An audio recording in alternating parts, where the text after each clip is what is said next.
Question is the correct statement about the surface properties is are. Question क्या कह रहा है जी, इसमें जितने भी इसमें स्टेटमेंट दिया गया है इसमें कौन कौन सा स्टेटमेंट करेक्ट है। ये क्वेश्चन सरफेस केमिस्ट्री से लिया गया है और ये एडवांस 2017 में पेपर 2 में पूछा गया क्वेश्चन है। चलिए एक एक करके और सारा ऑप्शन चेक कर लेते हैं। फर्स्ट क्या है, absorption is accompanied by decreases in enthalpy and decreases in entropy of the system. Absorption क्या है होता है, एब्जॉर्प्शन जो है वो अकुमुलेशन ऑफ लिक्विड और गैस का क्या है, किसी भी सरफेस पे सॉलिड और लिक्विड के सरफेस पे गैस का और लिक्विड का अकुमुलेशन है, मतलब ये सरफेस पे ही होता है, ठीक है। और ये क्या है, एक्सोथर्मिक प्रोसेस है, एक्सोथर्मिक है। दैट मीन्स क्या हो जाएगा, इसका डेल्टा एच जो हो जाएगा वो क्या होगा, निगेटिव होगा। तो ये तो आपका डिक्रीजेस होगा एंथैल्पी, है ना। एंट्रोपी क्या होगा, जैसे ये सरफेस के प्रॉपर्टीज है तो एक्यूमुलेट होगा सरफेस पे, इसका रैंडमनेस क्या हो जाएगा, जैसे ही सरफेस से अटैच होगा एक्यूमुलेशन होगा सरफेस पे, तो रैंडमनेस क्या होगा, डिक्रीज होगा, कोई फिक्स होता जाएगा।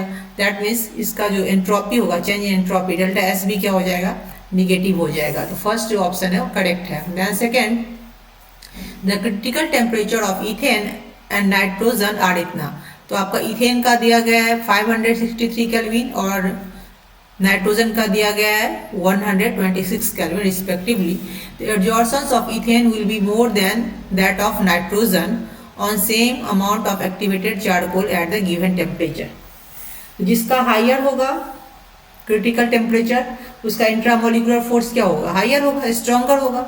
मतलब क्रिटिकल टेम्परेचर अगर हायर है इथेन का तो इसका इंट्रामोलिकुलर फोर्स क्या होगा, स्ट्रॉन्ग होगा, देन मोर एब्जॉर्प्शंस होगा। तो ये सेकंड जो ऑप्शन है ये भी आपका करेक्ट है।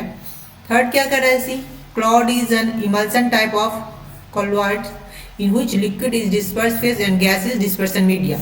तो नहीं, क्लॉड में क्या है आपका लिक्विड डिस्पर्स फेज है और गैस जो है वो डिस्पर्सन मीडियम है। लेकिन इमल्सन क्या होता है, इमल्सन जो होता है वो लिक्विड होता है, लिक्विड। दैट मीन्स ये आपका जो है वो इनकरेक्ट हो गया, सी। डी क्या कर रहा है, Brownian motion of colloidal particle does not depends on the size of the particle but depends on the viscosity of the solution। नहीं, ये तो साइज पे आपको डिपेंड करता है ब्राउनियन मोशन, ये साइज पे डिपेंड करता है। स्मॉलर साइज होगा तो फास्टर मूवमेंट होगा, स्मॉलर साइज का विस्कोसिटी जो होगा वो क्या होगा, लोअर विस्कोसिटी होगा। मतलब विस्कोसिटी ऑफ जो मीडियम है उस पर भी डिपेंड करता है और साइज पे भी डिपेंड करता है। ये डिपेंड किस पे नहीं करता है, नेचर पे डिपेंड नहीं करता है। तो ये जो हो गया आपका, तो ये दोनों ये आपका इनकरेक्ट हो गया, क्योंकि इसमें क्या बोल रहा है, जो साइज पे ये डिपेंड नहीं कर रहा है। दैट मीन्स ये इनकरेक्ट है। तो आंसर क्या आ गया आपका, ए और B is answer. Thanks for watching.